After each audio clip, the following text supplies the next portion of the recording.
Advanced courses తో పాటు first year నుండే campus recruitment training leading companies లో 13,000 plus placements with 13.5 lakhs highest package. Meghalaya honeymoon murder కేసులో ఊహించని పరిణామం చోటు చేసుకుంది. 15 రోజులకు పైగా తీవ్ర సంచలనంగా మారిన నవ దంపతుల కేసులో అసలు సూత్రధారి కట్టుకున్న భార్య అనే విషయం బయటపడింది. అవును, హనీమూన్ కని వెళ్లిన భార్యాభర్తలు రోజులు గడుస్తున్నా కనిపించకపోవడంతో దేశవ్యాప్తంగా సంచలనంగా మారింది ఈ కేసు.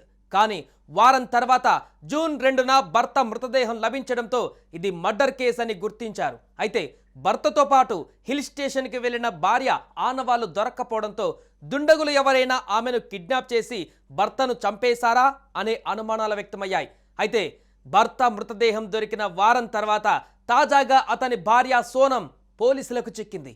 దీంతో ఆ రాక్షసి కుట్ర బయటపడింది.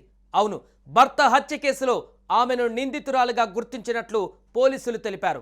పోలీసులు పేర్కొన్న వివరాల ప్రకారం సోనం కాంట్రాక్ట్ కిల్లర్లను నియమించుకొని భర్తను హత్య చేయించిందన్న విషయం ఇప్పుడు బయటపడింది. Meghalaya director general of police Nongrang మాట్లాడుతూ సోనంను ఉత్తరప్రదేశ్లోని ఘాజీపూర్లో అదుపులోకి తీసుకున్నామని, ఈ ఉదంతంలో ప్రమేయం ఉన్న మరో 3 నిందితులను అరెస్టు చేశామన్నారు. అసలు ఈ కేసులో మొదటి రోజు నుంచి ఇప్పటి వరకు ఏం జరిగింది, పూర్తి డీటెయిల్స్ ఇప్పుడు చూద్దాం.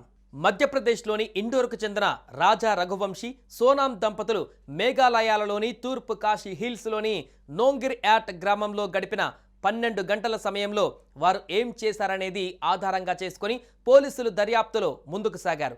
ఇందుకోసం వారు స్థానికుల నుంచి సమాచారం సేకరించారు. మే 23న కనిపించకుండా పోయిన వీరు దీనికి ముందు మేఘాలయాలోని కొన్ని ప్రాంతాలను సందర్శించారు. జూన్ 2న రాజా రఘువంశీ మృతదేహం ఒక లోయలో లభ్యమైంది. అతని భార్య సోనం ఆచూకీ కోసం పోలీసులు గాలింపు కొనసాగించారు. ఎన్డీఆర్ఎఫ్ బృందాలు గాలించాయి. సోనాం కుటుంబ సభ్యులు ఆమెను ఎవరో కిడ్నాప్ చేసి ఉంటారనే అనుమానాలు కూడా వ్యక్తం చేశాయి. మే 21న మేఘాలయ రాజధాని షిల్లాంగ్లోని ఒక గెస్ట్ హౌస్కు ఆ జంట ముందుగా చేరుకుంది. మరుసటి రోజు వారు స్కూటీని అద్దెకు తీసుకుని పర్యాటక ప్రదేశం సోహ్రా చిరాపుంజికి వెళ్లారు. తర్వాత వారు తూర్పు కాశీ హిల్స్లోని మాహులాకియాట్ గ్రామానికి చేరుకొని స్కూటీని పార్కింగ్ స్థానంలో ఉంచారు. అక్కడ ట్రెక్కింగ్ చేసేందుకు స్థానిక గైడ్ను సంప్రదించారు. అతను మాహులాయాట్ నుంచి నాంగ్రియాట్కు ట్రెక్కింగ్కు చేరేందుకు 3 గంటలు పడుతుందని, 3000 మెట్లు దిగాల్సి ఉంటుందని చెప్పారు. అయితే ఇప్పటికే టైం అయిపోయిందని, మర్నాడు వెళ్ళవచ్చని గైడ్ వారికి చెప్పాడు. అయితే ఆ జంట తమకు రూట్ తెలుసని, గైడ్ సర్వీస్ అవసరం లేదని చెప్పారు.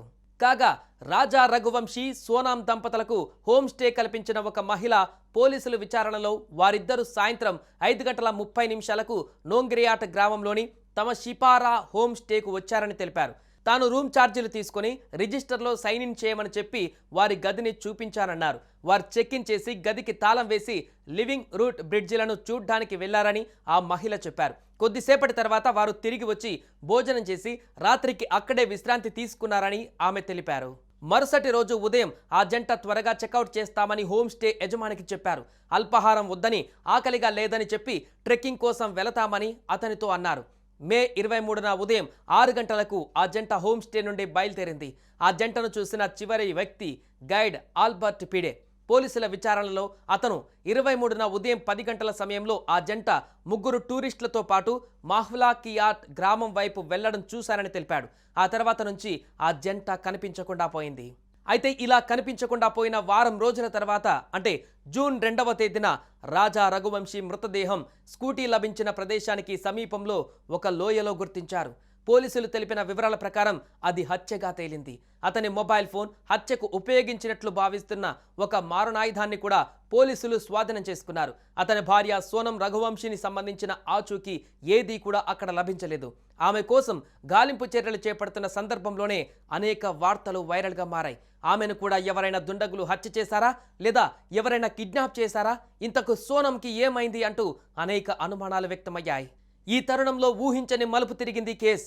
అవును, ఎవరు ఊహించని విధంగా సోనంను ఉత్తరప్రదేశ్లోని ఘాజీపూర్లో పోలీసులు అదుపులోకి తీసుకున్నారు. విచారణలో షాకింగ్ విషయాలు బయటకు వచ్చాయి.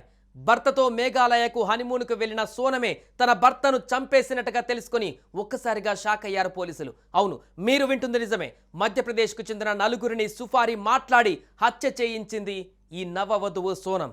దీంతో 15 రోజులుగా నెలకొన్న సస్పెన్స్ కి తెరపడింది. సోనంతో పాటు సుపారే గ్యాంగ్లోని ముగ్గురిని అరెస్టు చేశారు పోలీసులు. మిగతా ఒకటి కోసం గాలిస్తున్నారు. సుమన్ టీవీలో మీ పర్సనల్ అండ్ బిజినెస్ ప్రమోషన్స్ కోసం కింది నెంబర్కి కాంటాక్ట్ చేయండి.